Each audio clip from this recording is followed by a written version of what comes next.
Hello guys, Art-Teeves here. In this short video, I want to share a method for editing spacing between vertices, both on flat surfaces and on rounded surfaces and cylinders. Plus, I'd like to show a couple of cool features from the Loop Tools panel and the RapidTools plugin. Let's get started.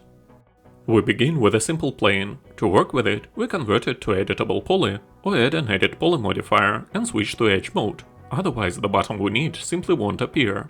Then we open Loop Tools, select the edges we want and press the straight button. To evenly distribute edges along a straight cylinder, we select its vertical edges and press spacing, because we want the vertices to be exactly the same distance apart along those edges. Straight cylinders are rare, but what if the cylinder is bent with a bend modifier? Basically the same thing, we just select the vertical edges and apply spacing. The same method also works in more complex cases, when our bent cylinder also has twist and taper modifiers applied to it.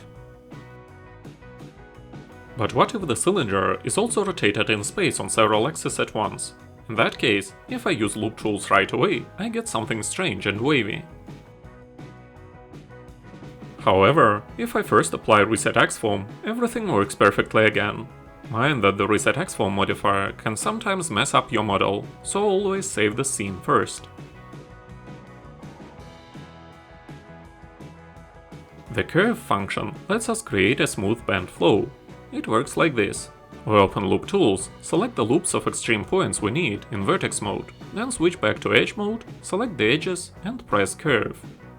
The cylinder instantly turns into something that looks like it was made with the lathe modifier. We can also force certain lines to be perfectly straight using the straight button.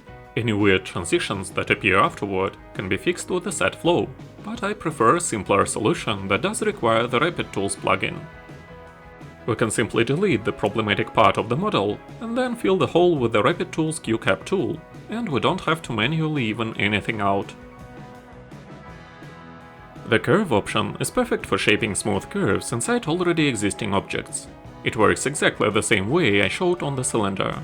Set your extreme points in vertex mode, switch back to edge mode, select the edges you want to affect, and hit curve in Loop Tools.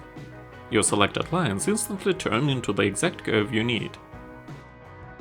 And this is it. I mostly enjoy stylized modeling, but I'll definitely upload more short tutorials in future.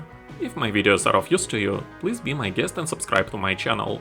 And most importantly, have a great day.